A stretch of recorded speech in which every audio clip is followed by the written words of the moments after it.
Welcome back to the House of Representatives, ladies and gentlemen. This is your state representative, Kerry Condotta. Well, the policy cutoff is about here. That means that all the bills have to be out of the House of Origin, which would be the House or the Senate, and that is happening in committees right now. The executive session, we call it, where we vote bills out, they're amended, tried to be perfected so they can be sent up here to the House floor for voting, which will start next week. We'll be here most of the time, and the next few reports will probably be from downstairs because we're going to be busy up here.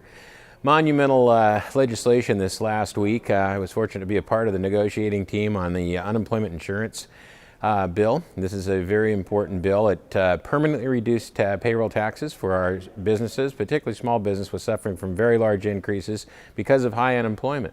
The fact is, the more unemployment we pay out, the more taxes have to be paid in, and so the rates tend to follow the actual unemployment picture. What we did is we changed that a little bit by smoothing the tax structure, reducing the taxes for the next few years, so there's not such a high spike or such a low. It'll be a lot smoother. In effect, it is a tax reduction for small business, which should help put people back to work.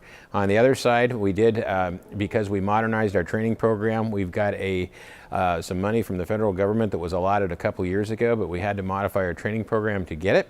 We now have that, and so we not only expanded the training program or retraining program to get people into new jobs, but we also provided an additional $25 in unemployment compensation from March through November for any new filings that might happen. And of course, the timing on that is very much in line with the budget that comes out of this particular session. We will have the supplemental budget kicks in on March 1st and then the main budget on July 1st, and there's bound to be some pretty severe cutbacks in some areas, so the additional unemployment money during that time was a good negotiation. So it went out of the House, an unemployment bill that went off the House floor at 98-0.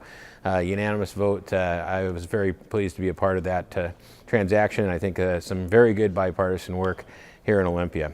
The budgets are still out there being negotiated. We do not have the supplemental budget for the current budget finished yet, which is somewhat amazing. We expect that should be wrapped up in the next week or so, and then we go on to the big budget numbers. And I know a lot of you have concerns. If there's something specific you've seen or a program you're concerned about, don't hesitate to contact us, either phone or email.